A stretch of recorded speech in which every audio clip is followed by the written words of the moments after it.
Hello and welcome to the fifth set of exercise in this series of technical warm-up sessions.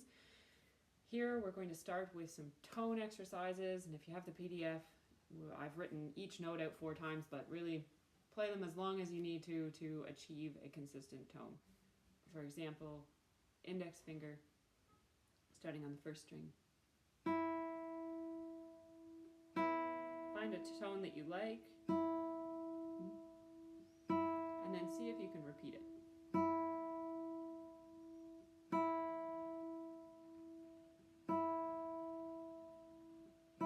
When you feel ready, move to the second string, and so forth.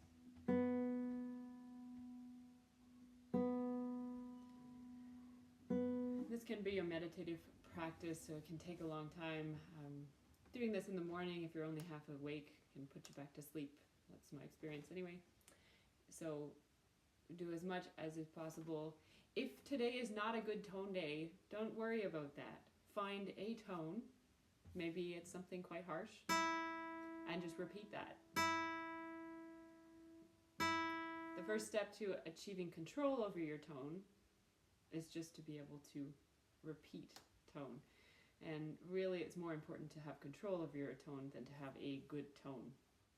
It's better when you're playing the guitar to have a whole arsenal of different tones that you have at your command than to just have one good tone.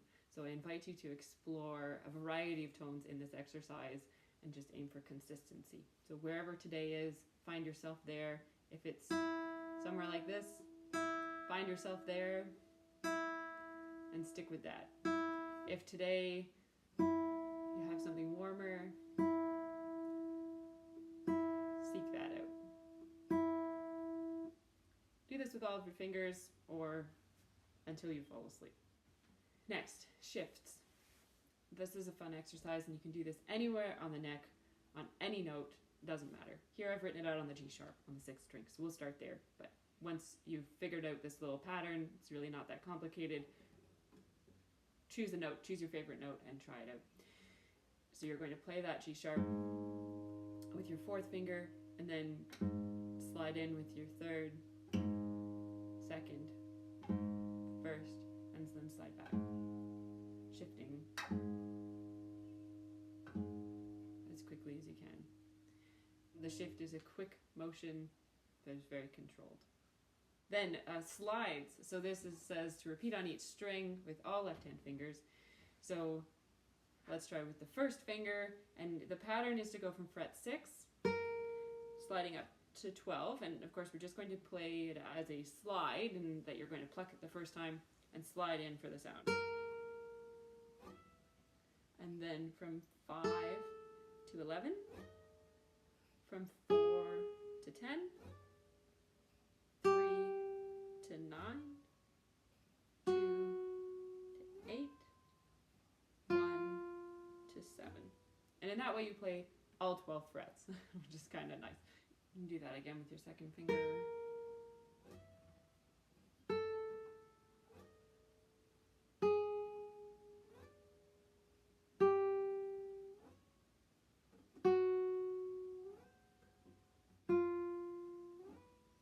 So as you're playing these slides, look where you're going, both for the slide itself and then when you're shifting back. So your eyes are always just ahead of your fingers. The other thing is to allow your wrist to lead you, so the wrist can drop and then pull your hand up, which allows for a smoother left-hand shift. Rescatos today. Good to get back to that. Here we've got just a pattern for your fingers, and then there's a thumb rescato to also practice. So here, for the fingers, rest your thumb on the 4th string, and then you're going to do a 3-string rescato, and it'll be down with your pinky, down with your ring, down with M, down with I, up with I, down with I. It's the pattern. And notice the fingers stay out as they go. And rhythmically, if you want to say university pop, it's the sort of feel.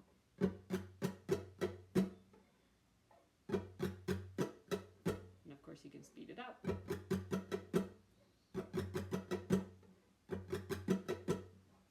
Then some thumb strumming.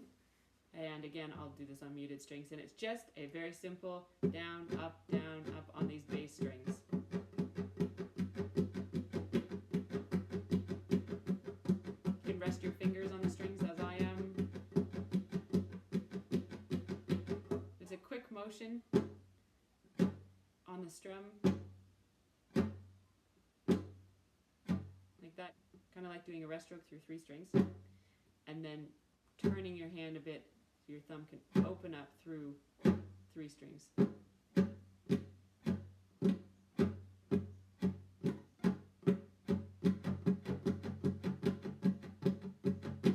Really good thumb exercise. Next, some slurs for the left hand. Never have too many slurs. This pattern covers all of the pairs of fingers within the one pattern, and then we're going to play it across all 6 strings. I've written it in the first position, but like most of these exercises, find a spot that's comfortable for you on the neck. Oftentimes the 5th fret, 6th fret, 7th fret is a nice place to be playing. I will play it as written, so if you're following along with the PDF, it makes more sense. Okay, so starting on string 6, and we will repeat it twice on each string if you can follow along. Here we go. 3,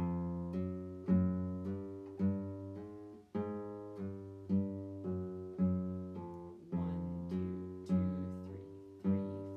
4, 3, 2, 1. And just to pause here, notice that I'm leaving down the fingers as I'm doing the hammer-ons and then just peeling them off for the pull-offs. 5th string.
And if that's not enough, you can always go back through the strings.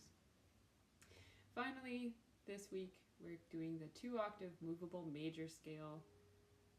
Really comfortable position. One of my favorite scales to use in a warm-up. So a good one to get under your fingers and memorize the pattern for. Here I've written it out in G major. But once you get the pattern memorized, you can play all of your major scales down through your neck. Here's how it goes if you need a visual. 2, 4, 1, 2, 4, 1,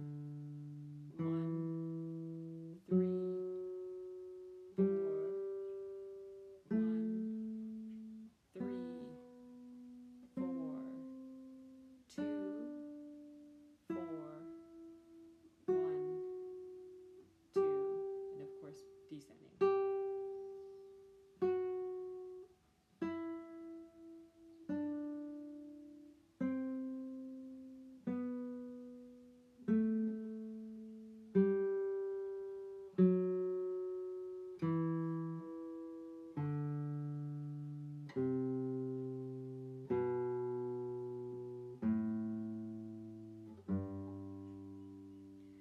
So just to demonstrate the movable nature of this, because it doesn't have any open strings, it's just a pattern, and if you move it up, you can play another scale, for example, A major.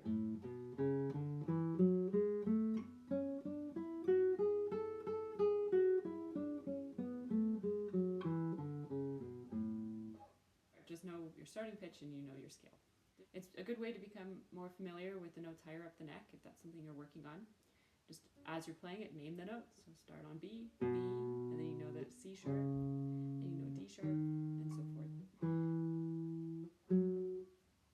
I've also said that you can try applying some of the manipulations from previous weeks to this scale. For example, repeated notes, etc. Dotted rhythms, or the opposite. I'm playing it in scale in thirds. Any of those sorts of things. That takes us to the end of this set of exercises. So thanks for joining me for week 5, and I'll see you again in the 6th set.